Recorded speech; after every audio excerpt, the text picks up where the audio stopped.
Hello everyone, welcome back to this FSL series. I am your FSL SME expert here at Value Hub, and I've been guiding you for all the videos beforehand, and also I'll be guiding you for today's video. So today the agenda for this video is actually pretty simple. I'll be showing you what status transition is and what exactly its functions are and how to work it. And I'll also be telling you about inventory management and how to operate inventory management, its importance and all of that. So let's get started with status transitions. So what exactly is status transition? Well, a status transition is used to control the permitted status flows. So basically what this means is a status transition helps you determine the value of any possible work order. So let's say you have a work order that has been logged recently by a customer, and the next step of the work order is you check it out and you schedule an appointment. So that's the status, scheduled. Then once it has been scheduled, if the work order is accepted, then the status will become dispatched. And if the work order is cancelled, then the status will become cancelled. That's basically what a status flow is. And you get to customize this based on your company's requirements. So that's status transition. Now we will go on to our org to see what exactly status transition is. So this is the brand new org that I've been working with for this entire video series. So you'll open field service admin first, and in field service admin, you'll click on field service settings right here. And in field service settings, you'll click on service appointment lifecycle, this second option right here. Now, as you can see, for me, it's open already in service appointment lifecycle. You have to click on the third one, that is status transitions, as you can see right here. Once you click on it, you have to, first of all, the very first thing that you do is you have to enable this. Now, once you have enabled service appointment status transitions, scroll down, and as you can see, this is the basic flowchart, the standard status flow given by FSL in itself. So you can edit this if you want. So right now, as we can see, from none to scheduled, the status will change from none to scheduled. And if accepted, then it will show dispatched. And if cancelled, then it will show cancelled. And once the status has been dispatched, if the work is accepted, then the work will show in progress. And if not, then it will show cancelled once again. And if it's in progress, then it will show either completed or cannot complete. So this is basically this current status. Now, if I want to, let's say, change it from scheduled to dispatched, let's say I want to change these two. So I'll add a flow here. Just click on add flow, click on none right here. And you can say, let's say I'll just click from in progress to completed. Now, as you see right here, there are two arrows, which means that I have repeated a process. And that's exactly what I did. There was an in progress to completed before. See, in progress to completed, this was already present before, and I added an in progress to completed process. So basically, there are two arrows now representing a double. Okay, so that's basically how you can change it. Now, let's say I'm changing it from in progress to dispatch. I'm just playing around so that you can understand. So this is in progress to dispatch. Now you see the arrow has moved from in progress to dispatched right up here. Now let's say I change this from in progress to scheduled. See the arrow shifts again from scheduled to dispatch. Now there's a double arrow in between scheduled to dispatched. So this is how basically it works. Now if you want to remove a process, just click on this bin button and it will be removed. And as you see, the status went back to what it was. Now after all of it has been done, you have to click on save to make sure that all your changes have been saved. So that's basically a status transition. This will actually help you to make it easier for you to work. You won't have to constantly create validation rules and extra processes here and there for you to update your statuses and your work orders. A status transition helps you to automatically update your work order from none to schedule to dispatch to progress to completed or to cancel. So it just makes it easier for you to work with it. So that's basically what a status transition is. Now coming on to the next topic, which is inventory management. Now, inventory management, this actually is a bit complicated at first when we come across it, but with practice, it will become better later on. So, inventory management or inventory, so let's begin with what inventory means. So, inventory is the in easier terms, a storage for all the items of your company. Now, inventory management is basically something that manages the storage. It helps you to keep track of all the number of items that are required, and then the number of items that are present inside your storage, the number of items that have been moved out, the number of items that has been consumed, the number of items that has been returned, Like all of these things are tracked by the help of inventory management. Now, the management of the inventory starts mostly with a product item.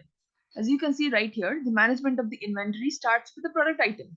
The product item object is attached, or as I can say, in other words, associated with two other objects, the product and the location. Now, the location is the location of the inventory, the warehouse, the van, the storage house, basically, where all the products are kept. And the product is the product that is stored inside this particular location. And the product item is the junction object between location and product. So this product item is basically where inventory management starts. So we will move on to our org and see how exactly this functions. So I'm going to my org here. Now for this inventory management, you'll have to work on field service. For status transitions, we were working on field service admin. Now for inventory management, we will work on field service. So in field service, you'll have to first go to App Exchange, and here you will type locations. Location, and then you'll have to click on this to open locations. Okay. So as you can see, locations has been opened for me already. So let's create a new location. I'm clicking on new, and it is opened up. So let's create a new location. Let's say van. I'm just naming it van. Okay. The location type. Now you select the location type. Is it a warehouse? Is it a site? Is it a van? Is it a plant? Or is it some kind of a virtual location? Now these locations can also be changed based on company requirements and all of that. So you can change that from the setup only. So for now, I'm just clicking on warehouse, and I'll adjust the timeline, time zone. So I'll give a normal time zone. This is my standard time zone, which is GMT 5:30 right here. I'll just click on this. And here you have to make sure you tick on the check boxes here. Make sure that the location is an inventory location and the location is a mobile location. So what exactly this works is, how exactly this works is, the inventory location will help you to make sure that this location will have storage space for the rest of the products. Okay. So basically what this does is the inventory location allows products to be stored inside this particular location. That's the inventory location. So if you click on it, it simply means that yes, this is a location where there's a lot of inventory kept inside it. So that's inventory location. Then you have got mobile location. Now you have to click on mobile location to let people know that this is a location from where mobile resources can access products.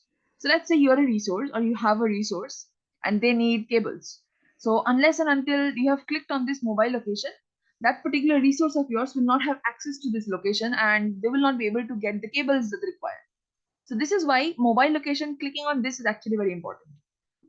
So now that we have clicked on this, I'll just click on save, and a new location will have been created, as you can see. So once it opens up, you'll see the detail list opens up. Just check it once. So this is the details, and now we go to the related list here. Now in here you can see resource preferences. You will see multiple related lists pop up. So you will see resource preferences, will have addresses, associated locations, child location. If there is any other branch location for this, sub location for this particular location, that's child location. Now we are not working with those for now. We will work with these product items. So this is the most important part for you to understand the relationship between products and location. So product items. So we will click on a new right here. And like I said, product item is the junction object between a product and a location. To link a product and to link a location, you have to create a product item. So here you can see there's a product name and you have the quantity on hand, you have the location and the unit of measure. So first we'll select a product. And as you can see, I already have two products, nails and cables. If you want to create a new product, you can just click on new product here. And a new pop-up box will appear for the new product. So you can click, I'm just writing, let's say I'm writing paint. I'm creating paint as a new product. You can add a product code. I'm just adding something. Make sure that the product is active. This will let us know that the product is actually there in the inventory. If you want to select it from any product family, then you can add here in the related list from the setup only. And since there's nothing right now, I'm not really clicking one. You can add a description if you want, and you click on save. And once save has been created, as you can see, a product name paint has been attached here. Okay. Now let's say I have quantity 100 on hand, and the unit of measure that I'm taking is each. I'm just giving a random serial number 123 and I'm clicking on save. And this will create a new product item. As you can see, a product item quantity on hand is 100. Now, how does this product item actually work? So what does this do? So let's present a case scenario. Okay. So just imagine that this is the location. You have a warehouse in your company, and in your company, there's a product. In your warehouse, in your company warehouse, you have 100 paint cans with you. Okay. So what you have to do right now is, let's say there's a work order. You go to our work order. Now, once work order opens up, let's click on any one work order. Let's say 007, wall painting. I click on it, and then I go to the related list, and let's say you need 50 cans of paint. Okay, so you need 50 cans of paint to fulfill this particular work order of wall painting. So what you have to do is, once you come to the related list, you find here products required. There is this particular field. So click on this product required new, which means that you are basically requesting for products. So in products required, you select the product, which is paint right here, and let's make it 20 for now, and unit measure each. Okay, so this is the quantity that is required. So your resource is telling you that we need 20 cans to fulfill this particular work. So we are selecting this and you're saving it. So now a product required list will open up. So this is the basic quantity required, the paint, and this is 20 products required. So what you do is you give them 20 cans. Okay. So your company sanctions 20 cans from the 100 that you had already. From them, 20 has been given away. So what you do is, after 20 has been given away, there is another list called product consumed. The work has been done here. Okay. So all the 20 cans have been used, let's say, and so in products consumed, you update the status. So what you do is you write here the product that has been consumed by our resources. Select the product item, first of all. So I'm selecting paint here, and the quantity that has been consumed is, let's say, 20. Okay. There's also unit price that you can add here so that the customer can pay for this in the service report. But I'm not adding it for now. I'll just show the quantity consumed first. So the quantity consumed is 20 and you're saving it. So this basically means that your service resource requested 20 products first of all from you. They told you that we require 20 products and you told them that's okay, I can give you 20 products. I'm sanctioning 20 products to you. So what exactly happened here is the product amount that has been already consumed is 20. Now what you will do is we go back to our warehouse. This is the location, our warehouse where everything has been stored. And this is our location here, van. So we go back to our warehouse and in this related list, once you scroll down in the product item, you will see the quantity on hand, which was 100 before, has automatically decreased to 80. Why 80? Because 20 has already been given away, right, to the service resource for work. So this is an automatic function. So this is what inventory management is mostly on an overall basis. This is technically what inventory management is. You log in a case. If there is something that you require, you log that in. Once it has been sanctioned, it's given away and this product item is automatically updated here. That's inventory management in its finest. And this actually helps you do a lot of things because this helps you control how many, this helps you actually track and control all the products that are going out, the products that are returned, the products that are not really much used. So let's say in this wall painting, here only we are going back, we will change the list a bit. So once it opens up, as you can see the product consumed, we will change it up a bit. Let's see what happens. So in the product consumed, let's say I'm editing this. Edit here. And the quantity consumed, I'm changing it from 20 to 15. Now let's see what happens. So if I click on save, the product consumed is automatically updated. And now we go back to our location right here. We click on van. To check the product number, we click on our related list. And as you can see, it has already been updated once again automatically. It's 85 right now. It was 80 before, it's 85 now. So this is how it keeps updating, okay? And this is what actually makes it so much easier for us to work with inventory management. You can also create a product request here only in inventory management location itself. So you have products here. Just in case some service appointment, service resource, a service resource wants a product, they can click on the product request area and create a new product request. Let's say for work order number 7, wall painting, I need a rush. Now there's a shipment type. Okay, it's rush, overnight, next business day, and pickup. So this is basically how you want your products to be shipped. If it's an emergency, then you can click rush. If it's not really an emergency, but you need it by, well, overnight, then you can click on overnight. If you need it by the next business day, or if you're free enough to pick it up from the warehouse only, then you can click on pickup. Okay, so for now, I'm clicking on rush and I'm giving a need by date. That is on 13th only. I'm giving a time and I'm saving it right here. So a product request has been created, right?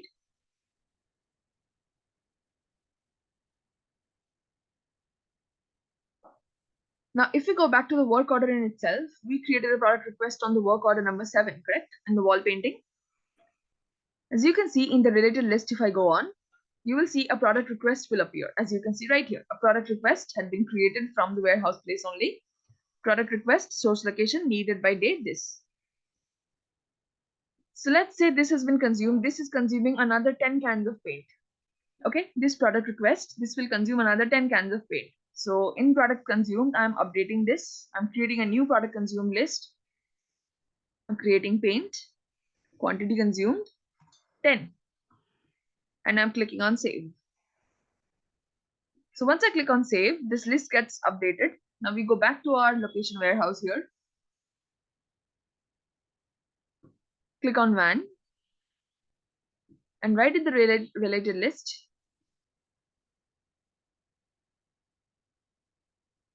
you will see it has been updated once again. The quantity was 85 and now it's 75 left.